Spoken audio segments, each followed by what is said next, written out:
भरम भरम हो जाता है। आप देख रहे हैं एक दिन की स्ट्राइक की है तो चारों तरफ जम्मू कश्मीर में हाहाकार मच गया है। इसलिए इनकी समस्याओं का समाधान होना चाहिए। डेली वेजर्स के विषय जब मैं एमएलए था तो असेंबली के अंदर पार्टी के प्रेसिडेंट के तौर पर भी पूरे दमखम के साथ डेली वेजर्स की हम आवाज उठाते थे, क्योंकि मुझे मालूम अगर आज की डेट में जम्मू कश्मीर के अलग अलग डिपार्टमेंट्स कोई चलाता है वो डेली वेजर्स। उमर साहब का भी इन्होंने पानी बंद कर दिया हुआ है। बात केवल एक किसी मिनिस्टर का या चीफ मिनिस्टर का घर का पानी बंद करने का सवाल वो नहीं, सवाल ये है कि पिछले 20 सालों से बहुत बड़ा इनजस्टिस डेली वेजर्स के साथ हुआ है। मैं जब एमएलए था मुझे याद है उस दौर में असेंबली के अंदर जबरदस्त हंगामा किया और मैंने जब हंगामा खड़ा किया था तो उसके बाद 250, 500 कुछ तो 4500 ये सब मिलता था और उसके बाद 9000, 9200, 10,000 के आसपास ऑनरेरियम बना, ऑनलाइन रजिस्ट्रेशन हुई, बायोमेट्रिक अटेंडेंस हुई।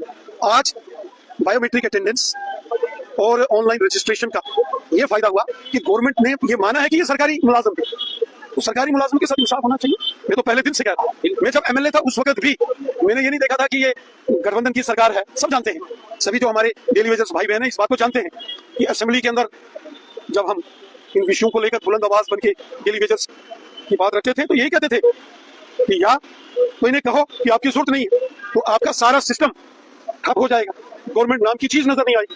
तो अगर गवर्नमेंट के नाते से, सरकारी मुलाजमों के नाते से आप इनको ट्रीट करते हो तो इनके साथ इंसाफ होना चाहिए। और ये बिना पॉलिटिक्स के है, this is not only for the political scores. मैंने आपको कहा आज के नहीं है, ये 20-20 साल हो गए, 20-20 साल लोग रिटायर हो गए।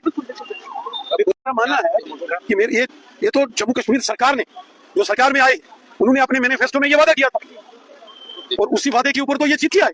ये स्टेट गवर्नमेंट का इस पर फैसला।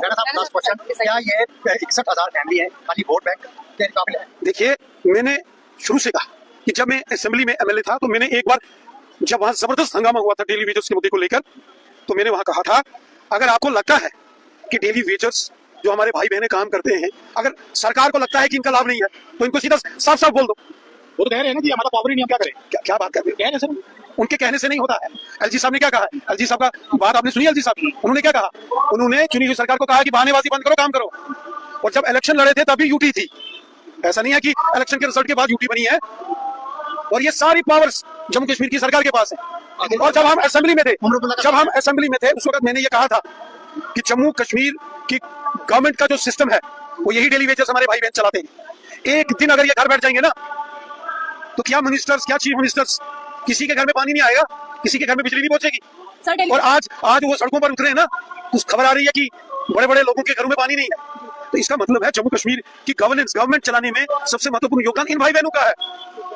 और इनकी रेगुलराइजेशन पॉलिसी बनी चाहिए, रेगुलराइज होनी चाहिए और इनकी जो पुरानी पेंडेंसी है सैलरीज की वो क्लियर होनी चाहिए। जम्मू कश्मीर की सरकार में सबसे ईमानदारी से काम करने वाला अगर कोई सेक्शन है तो हमारे ये जो भाई बहन हैं, जो डेली रेटेड वर्कर्स हैं, डेली वेजर्स हमारे भाई बहन हैं, ये इनके साथ इंसाफ करते नजर आ रहा है। जब हमने से सवाल पूछा कि आज आप सुबह से बैठे हुए हैं तो उन्होंने कहा कि कसूर हमारे यहाँ के जो 28 विधायक है उनका भी है। विधानसभा का सत्र लगा, देखिए विधानसभा का सत्र लगा, वहां पर आवाज क्यों उठाई? देखिए मुझे लगता है कि डेली वेजर्स के मामले को पॉलिटिक्स से हटके देखना चाहिए।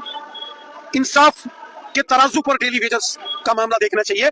पॉलिटिकल नंबर्स गेन करने के लिए वोट बैंक की राजनीति हो चुकी है। अब अगला इलेक्शन फाइनली गाइस यहाँ पर ये जो आपने वीडियो क्लिप देखा ये डेली वेजर्स के रिगार्डिंग था।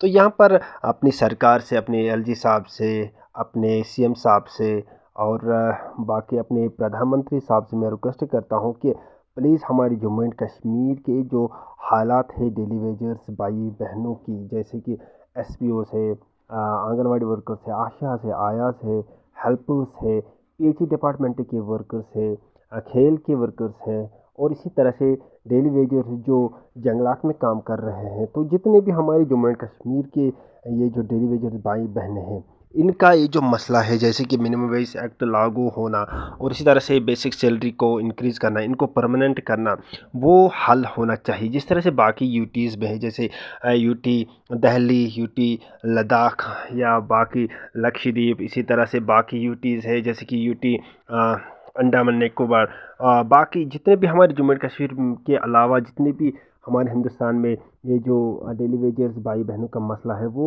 ऑलरेडी हल हो चुका है। तो उसी प्रकार से अगर हम बात करेंगे नई यूटी जो यूटी लद्दाख है वहाँ पर भी जो मतलब ये जो डेली वेजर्स का मसला था वो भी वहाँ पर हल हो चुका है। मिनिमम वेज एक्ट लागू हो चुका है, बेसिक सैलरी इंक्रीज़ हो चुकी है डेली वेजर्स भाई बहनों की। उसी प्रकार से हमारी जम्मू एंड कश्मीर में जितने भी डेली वेजर्स भाई बहनें जो संघर्ष कर रहे हैं, आए दिन वो हड़ताल पे जाते हैं और उनकी सिंपल सी यही डिमांड है कि हमारी सैलरी भी इंक्रीज़ होनी चाहिए, मिनिमम वेज एक्ट लागू होना चाहिए और बाकी बेसिक सैलरी इंक्रीज़ होनी चाहिए। इसी तरह से एसपीओज़ भाई बहनें इनकी भी सैलरी इंक्रीज़ होनी चाहिए, बेसिक सैलरी अच्छी खासी होनी चाहिए उनकी भी। तो यही रिक्वेस्ट मैं अपनी सरकार से, एलजी साहब से, मनोज सिन्हा साहब से, सीएम साहब से, उमर अब्दुल्ला साहब से, इसी तरह से प्रधानमंत्री नरेंद्र मोदी साहब से रिक्वेस्ट करता हूं कि इनकी ये जो डिमांड्स है वो प्लीज़ पूरा किया जाए।